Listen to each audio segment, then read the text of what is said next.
Olá, boa noite. Está começando mais um programa Mais Saúde ao vivo aqui pela TV Campos de Minas.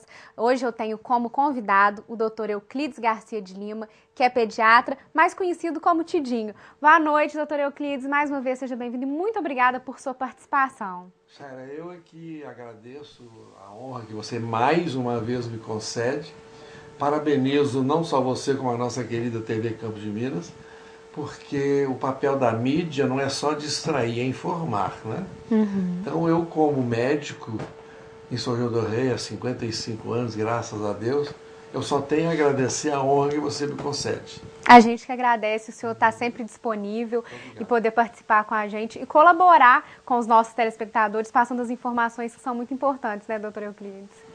Sendo do meu alcance, estou às ordens. Obrigada.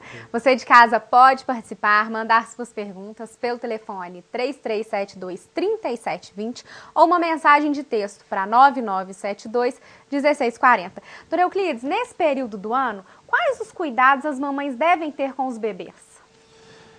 O período do ano, você se refere naturalmente ao inverno. No inverno, as doenças que predominam são aquelas provocadas por um micróbiozinho invisível, muito mal, chamado vírus, né? São os vírus principalmente das doenças respiratórias. São aquelas doenças que provocam, que atacam o aparelho respiratório, do nariz até os pulmões.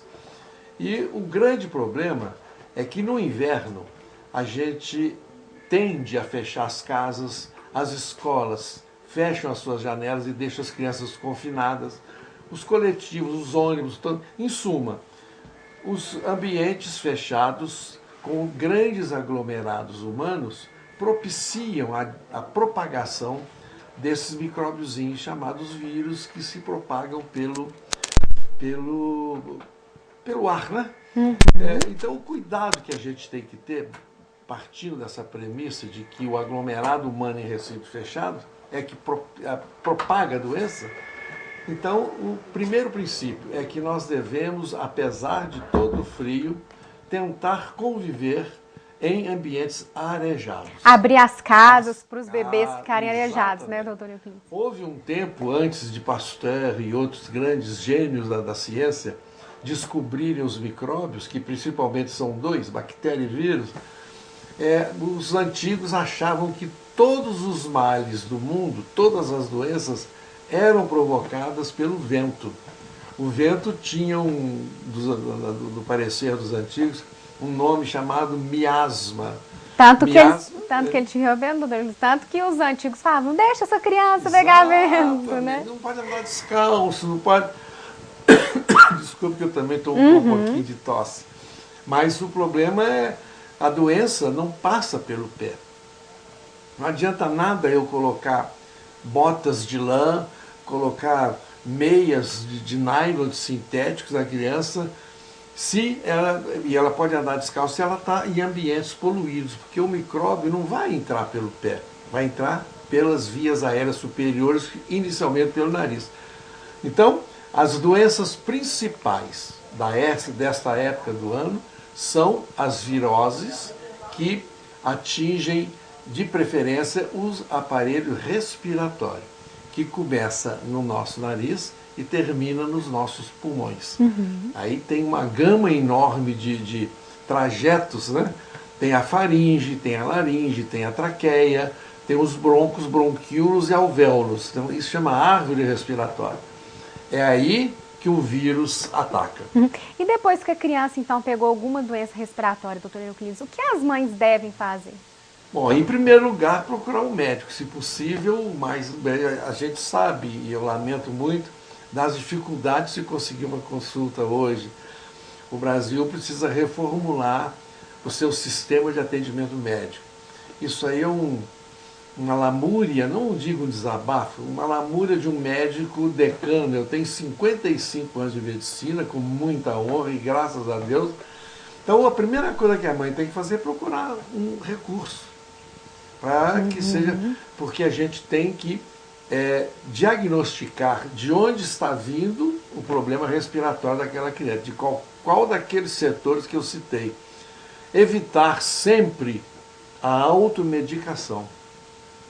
O brasileiro, infelizmente, ocupa o primeiro lugar do mundo, segundo estatísticas da Organização Mundial de Saúde, em automedicação. O brasileiro tem mania de receitar. E aí está o perigo, né? Você, principalmente antibióticos, cortisonas, remédios que só poderiam ser receitados por médicos com experiência. É verdade que hoje há necessidade de uma receita carbonada para dar antibiótico. Mas, de qualquer maneira, ainda somos os campeões mundiais, segundo as estatísticas da organização, em automedicação. Então, nunca, mãe que me ouve, nunca automedique o seu filho. Não escute a sua comadre, a sua vizinha, o seu farmacêutico, se eles não têm competência ou capacidade. Procure sempre um médico, tente conseguir uma consulta para que ele receba, o seu filho, a criança, receba uma medicação adequada. Não uma medicação totalmente contraindicada para aquele caso. Então, que é bom para um pode não ser para outro, né, doutor Euclides? É a mesma coisa. Em medicina não existem doenças.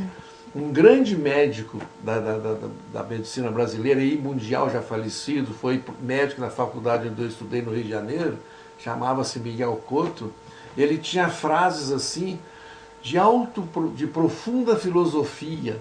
Uma delas é a seguinte: em medicina não existem doenças, em medicina existem doentes. Veja que beleza a profundidade dessa frase. Em medicina não existem doenças, existem doentes. É o que você disse. Cada doença se manifesta de uma maneira em determinado doente. Então, tudo aquilo que a gente estuda na faculdade, durante 6 anos, né, e mais 2 ou 3 de residência médica, quando caímos na prática, na realidade, a gente sente que aquilo que nós aprendemos não é tão real assim. O remédio que os livros clássicos indicam nem sempre trazem benefícios para o doente, porque é outro doente. Então, o que dá ao médico confiança, o que dá ao médico competência, conhecimento, não é apenas ler, estudar, frequentar congressos, é a prática médica. Ele vai aprendendo que não é a mesma coisa. Um doente é um e o outro é outro. O mesmo remédio que faz efeito para um doente A não faz o mesmo efeito para o doente B. Então, esse é o primeiro conselho que eu dou para as mães: procurar uma consulta, não automedicar o seu filho. Tá bom. E depois seguir as orientações do médico, se ela conseguir uma consulta, né? Tá. Tem outros cuidados, é claro que a gente, mas não podemos, né? A Bernadette gostaria de saber o que fazer quando uma criança de 3 anos come demais, doutor Euclides. É normal uma criança comer demais? Não, não é normal, mas é comum. Isso aí pode se chamar bulimia. Pode ser uma manifestação de ansiedade. Tem crianças que têm, hoje em dia isso é muito comum, uma psicopatologia, um distúrbio psicológico que se chama insegurança afetiva. Então, crianças que são filhas de casais que se agridem ou que são separados, crianças que não são carinhosamente cuidadas em casa, crianças que nasce um irmão e ele tem ciúme, então tudo isso pode fazer com que a criança se sinta insegura afetivamente. Aí ela busca em outras coisas a paz que ela não tem em casa por ser Então é uma ansiedade da criança. É um tipo de ansiedade. E aí ela come, e mesmo, qual é, não sei a idade, ela falou aí? Não, ela não falou. 3 anos. Ah, desculpa, então, 3 anos. Assim. Existe uma fase, segundo Freud, o grande psicanalista, né, alemão, ele diz que é a fase oral. Quando a criança está muito nervosa, muito ansiosa, ela suga, porque ela tem no subconsciente dela que o local de paz é a boca. Quando ela está com fome, ela mama e perde a fome. Quando ela está com sede, ela bebe a aguinha. Então, toda vez que ela tiver um distúrbio, uma ansiedade, ela procura a boca para sugar. Por isso a chupeta, por isso botar o dedo na boca, porque é a chamada fase oral. Então, a criança que... Pode ser uma coisa até normal também. E tem um apetite, não depende da gente, né? Às vezes tem pessoas que comem pouco. Comem mais que as outras, né, doutora Euclides? A Mayres do Tijuco diz que a filhinha dela tem 1 mês. Ela nasceu com uma verruga na orelha. Ela gostaria de saber quando que pode ser retirada essa verruga. Logo ao nascer, se quiser. Pode tirar ainda no berçário. Esses problemas, como um dedinho suplementar, tem crianças que nascem com um sexto dedinho pequenininho de pendurado aqui na mão. Outras coisas. Essa verruguinha deve ser, não sei se é uma verruga, eu não vi ainda, alguma malformação congênita. É 1 mês, né? É, 1 mês. Então eu acho que pode ter tirado agora, se não, deixa para mais tarde, 6 meses. Mas pode tirar desde o nascimento até a tenra idade, né? Tá. Nunca deve deixar para tirar quando ela estiver maior, que ela vai ficar triste. Porque a mamãe só me deixou ficar com isso aqui. Melhor tirar agora que ela não entende, né, doutora Euclides? Minhas coleguinhas estão debochando de mim, brincando. Então, eu acho que o melhor é na tenra idade. Tá. A Vanusa gostaria de saber por que não pode mais furar a orelhinha do bebê quando ele nasce na Santa Casa ou no hospital?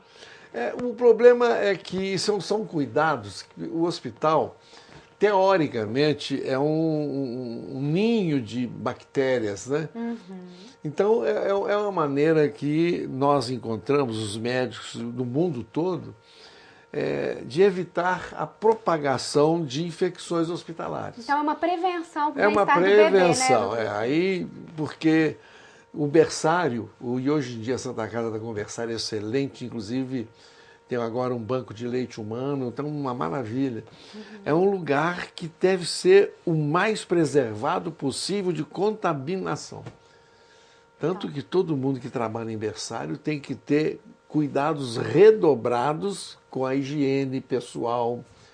Não é que os outros setores da casa, não, o cirúrgico também, mas todos porque os bebês são mais frágeis, né? Exatamente, eles são imunodeficientes ainda.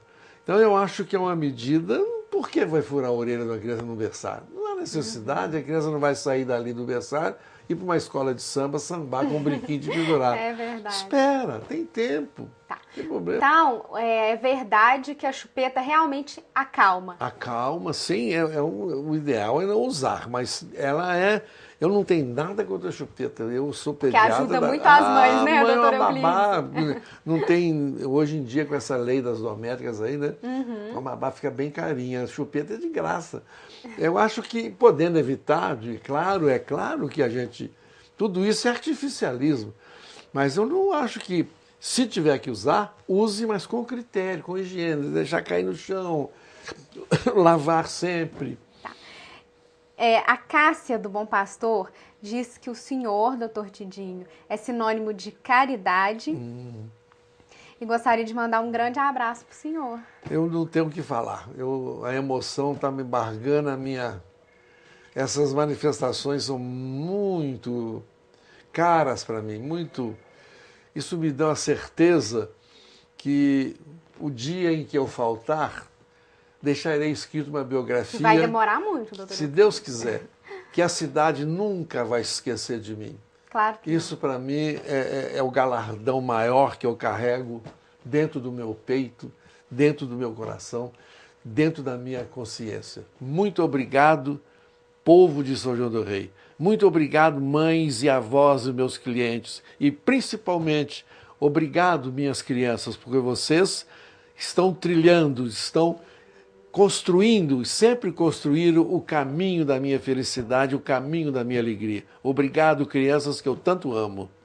Doutor Euclides, nosso programa está chegando ao fim. É uma pena, por mim, nós ficaríamos aqui a noite inteira, porque o que tem de pergunta, que não deu tempo de fazer todas, o que tem de assunto, mas eu já deixo o convite para o senhor voltar em uma outra oportunidade. É só chamar.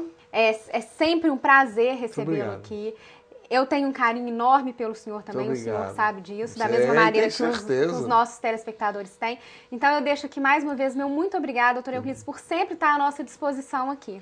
Conte sempre comigo, eu estou à disposição, é o meu dever e eu estou certo de que chamou, só se eu tiver um empecilho maior, mas eu estarei aqui, não só por você, porque o seu trabalho é brilhante, mas pelos meus espectadores, telespectadores, pela nossa TV, que eu quero tão bem também. Por tudo isso, eu estou sempre à disposição para fazer o bem, principalmente aos mais carentes.